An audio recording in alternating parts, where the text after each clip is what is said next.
요즘 도시에서 살다 보면 자연과 멀어지기 쉽습니다. 콘크리트 건물들 사이에서 하루 종일 시간을 보내고 스마트폰 화면을 들여다보며 살아갑니다. 자연을 만나려면 특별히 시간을 내서 어딘가 멀리 가야 한다고 생각하기도 합니다. 하지만 법정 스님은 우리 주변 어디서나 자연의 지혜를 발견할 수 있다고 말씀하셨습니다. 스님은 송광사 불리람에서 오랜 시간을 보내시면서 사계절의 변화를 몸소 체험하셨습니다. 같은 산, 같은 길이지만 계절마다 전혀 다른 모습을 보여주는 자연을 통해 인생의 깊은 진리를 깨달으셨습니다. 그리고 그 깨달음을 담백하고 아름다운 문장으로 기록하셨습니다. 산에는 꽃이 핀 애는 단순히 자연을 묘사한 수필집이 아닙니다. 자연의 순환을 통해 인간의 삶을 성찰하고 자연의 리듬에 맞춰 살아가는 지혜를 담은 책입니다. 특히 중년 이후에 이 책을 읽으면 더 깊은 울림을 느낄 수 있습니다. 인생의 사계절을 경험해 본 사람만이 이해할 수 있는 깊이가 있기 때문입니다. 법정 스님이 바라본 봄은 단순히 꽃이 피는 계절이 아니었습니다. 긴 겨울을 견뎌낸 끝에 맞이하는 희망의 계절이었습니다. 스님은 봄을 맞이하며 이렇게 쓰셨습니다.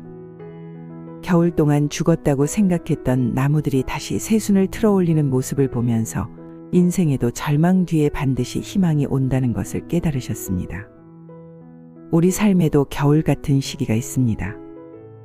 모든 것이 막막하고 앞이 보이지 않는 시기가 있습니다. 특히 중년에 접어들면서 여러 가지 어려움을 겪게 됩니다. 건강 문제, 경제적 걱정, 가족 관계의 변화, 직장에서의 스트레스. 이런 것들이 겹치면 마치 긴 겨울을 지나고 있는 것 같은 기분이 듭니다. 하지만 자연을 보면 겨울이 영원히 지속되지 않는다는 것을 알 수 있습니다. 아무리 추운 겨울이라도 반드시 봄이 옵니다. 그리고 봄이 올 때까지 견뎌낸 것들만이 새로운 생명을 얻습니다. 법정 스님은 이런 자연의 법칙이 인간의 삶에도 그대로 적용된다고 보셨습니다.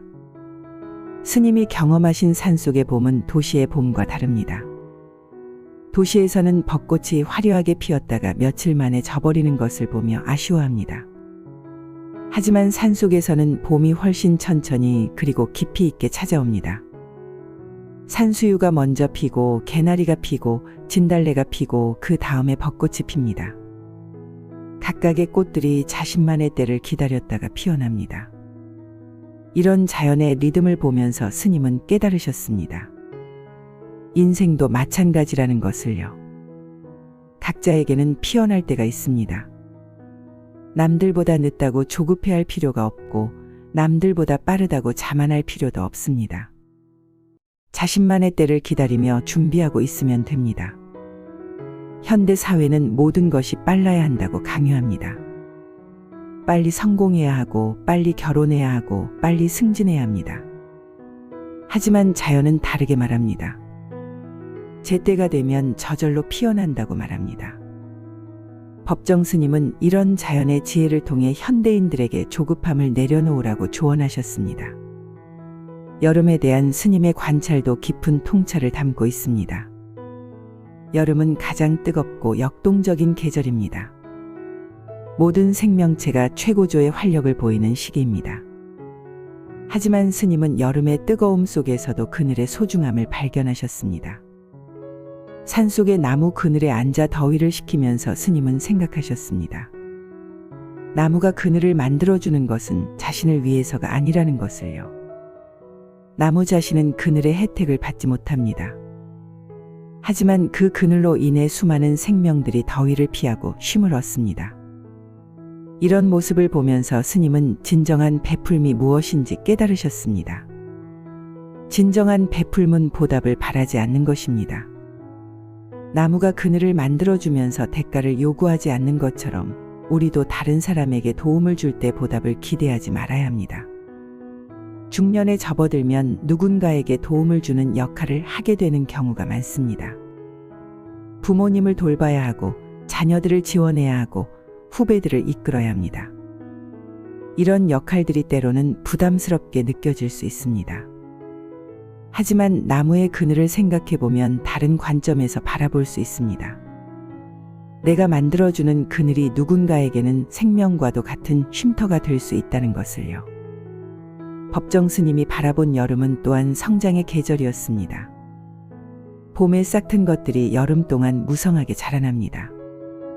하지만 이 성장은 저절로 이루어지는 것이 아닙니다. 뜨거운 햇볕도 견뎌야 하고 폭우도 이겨내야 합니다. 때로는 태풍도 만나게 됩니다. 우리 인생의 여름도 마찬가지입니다. 가장 활동적이고 도전적인 시기이지만 동시에 가장 힘든 시기이기도 합니다. 일도 많고 책임도 많고 스트레스도 많습니다. 하지만 이 시기를 잘 견뎌내는 것이 중요합니다. 여름의 뜨거움을 견딘 식물들만이 가을에 풍성한 열매를 맺을 수 있기 때문입니다. 스님은 여름 산행을 하시면서도 많은 것을 배우셨습니다. 뜨거운 여름날 산을 오르는 것은 쉽지 않습니다. 하지만 그 힘든 과정을 통해서만 도달할 수 있는 곳이 있습니다. 산 정상에서 바라보는 풍경은 힘들게 올라온 사람만이 볼 수 있는 특권입니다. 인생도 마찬가지입니다. 쉬운 길만 택해서는 볼 수 없는 풍경이 있습니다. 어려운 길을 선택하고 끝까지 걸어가는 사람만이 경험할 수 있는 깊이가 있습니다. 법정 스님은 이런 깨달음을 여름 산의 경험을 통해 얻으셨습니다. 가을에 대한 스님의 글들은 특히 중년들에게 깊은 위로를 줍니다. 가을은 수확의 계절이면서 동시에 떠나보냄의 계절입니다. 한 해 동안 열심히 자란 것들이 열매를 맺고 동시에 잎들은 떨어져 내립니다. 스님은 가을 단풍을 보면서 아름다운 통찰을 얻으셨습니다. 나뭇잎이 가장 아름다울 때는 떨어지기 직전이라는 것입니다. 죽음을 앞두고 있기 때문에 더욱 찬란하게 빛난다는 것을요. 이것은 인생에 대한 깊은 메타포입니다. 중년에 접어들면서 우리는 자연스럽게 유한함을 느끼게 됩니다. 젊을 때처럼 무한한 시간이 있다고 생각하지 않게 됩니다. 하지만 이런 깨달음이 오히려 삶을 더욱 소중하게 만듭니다. 제한된 시간이기 때문에 더욱 의미 있게 살려고 노력하게 됩니다. 법정 스님은 가을 낙엽을 보면서도 깊은 교훈을 얻으셨습니다. 낙엽이 떨어지는 것을 슬퍼할 필요가 없다는 것입니다. 낙엽은 썩어서 거름이 되어 다시 나무를 키우는 양분이 됩니다. 아무것도 헛되지 않습니다. 모든 것이 순환하는 것입니다. 우리 인생의 경험들도 마찬가지입니다. 실패했다고 생각되는 일들, 아픈 기억들, 힘들었던 시간들도 모두 의미가 있습니다. 그 경험들이 우리를 성숙하게 만들고 다른 사람을 이해하고 도와줄 수 있는 자양분이 됩니다. 스님은 가을 산행을 특히 좋아하셨습니다. 화려한 단풍도 아름답지만 그보다는 가을 산의 고요함을 사랑하셨습니다. 여름의 소란스러움이 가라앉고 깊은 정적이 흐르는 가을 산에서 스님은 내면의 평안을 찾으셨습니다. 현대인들도 이런 가을 산의 지혜가 필요합니다. 너무 바쁘게 살다 보면 내면의 소리를 들을 수 없습니다. 가끔은 조용한 곳에서 자신과 마주하는 시간이 필요합니다. 가을 산처럼 고요한 마음을 만들어야 진정으로 중요한 것이 무엇인지 알 수 있습니다. 겨울에 대한 스님의 관찰은 또 다른 깊이를 보여줍니다. 많은 사람들이 겨울을 죽음의 계절로 생각합니다. 모든 것이 죽고 얼어붙는 계절로 봅니다. 하지만 스님은 겨울을 준비의 계절로 보셨습니다. 겨울의 나무들은 겉으로 보기에는 활동을 멈춘 것 같습니다. 하지만 실제로는 뿌리에서 다음 해봄을 위한 준비를 하고 있습니다.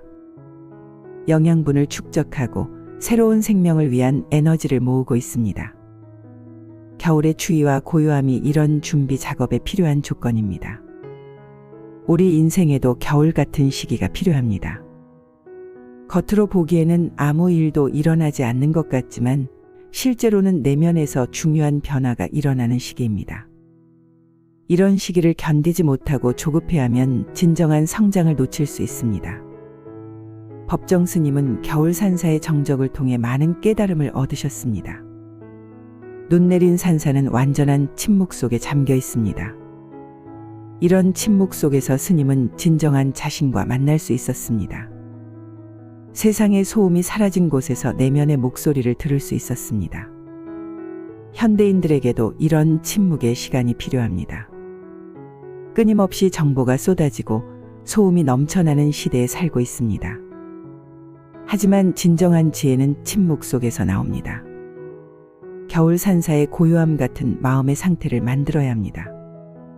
스님은 또한 겨울 산행의 의미에 대해서도 말씀하셨습니다. 겨울 산은 가혹합니다. 추위도 심하고 길도 험합니다. 하지만 그런 어려움을 견디고 올라간 사람만이 볼 수 있는 설경이 있습니다. 온 세상이 하얗게 덮인 설경은 다른 계절에는 볼 수 없는 순수하고 깨끗한 아름다움을 보여줍니다. 인생의 겨울도 마찬가지입니다. 힘들고 고통스러운 시기를 견뎌낸 사람만이 얻을 수 있는 지혜가 있습니다. 고난을 통해서만 얻을 수 있는 깊이가 있습니다. 법정 스님은 이런 깨달음을 겨울 산의 경험을 통해 얻으셨습니다. 법정 스님의 자연 관찰은 단순히 풍경을 묘사하는 것이 아니었습니다. 자연을 통해 인생의 진리를 발견하고 그것을 일상에 적용하는 지혜를 찾으셨습니다. 스님에게 자연은 가장 훌륭한 스승이었습니다. 우리도 스님처럼 자연에서 배울 수 있습니다. 멀리 산에 가지 않아도 됩니다. 집 근처 공원을 산책하면서도 화분에 심어진 작은 식물을 관찰하면서도 자연의 지혜를 발견할 수 있습니다. 중요한 것은 자연을 바라보는 마음가짐입니다. 법정 스님처럼 자연을 단순히 구경거리로 보지 말고 스승으로 여겨보세요. 꽃이 피는 것을 보면서 인내의 의미를 생각해보고 나뭇잎이 떨어지는 것을 보면서 노아보냄의 지혜를 배워보세요. 계절이 바뀌는 것을 보면서 변화의 자연스러움을 받아들여 보세요. 이런 자연 관찰을 통해 우리는 현대 생활의 스트레스에서 벗어날 수 있습니다. 자연의 리듬에 맞춰 살아가는 지혜를 배울 수 있습니다. 그리고 무엇보다 자연과 하나 되는 평안함을 느낄 수 있습니다. 법정 스님의 산에는 꽃이 피네는 단순한 수필집이 아니라 자연을 통해 인생을 성찰하는 지혜서입니다. 바쁜 현대 생활 속에서도 자연의 지혜를 일상에 적용할 수 있는 구체적인 방법들을 제시해 줍니다. 오늘부터라도 주변의 자연을 다시 한번 관찰해 보세요. 법정 스님의 눈으로 자연을 바라보면 일상 속에서도 깊은 깨달음을 얻을 수 있을 것입니다. 자연은 언제나 우리 곁에 있으면서 소중한 가르침을 전해주고 있습니다.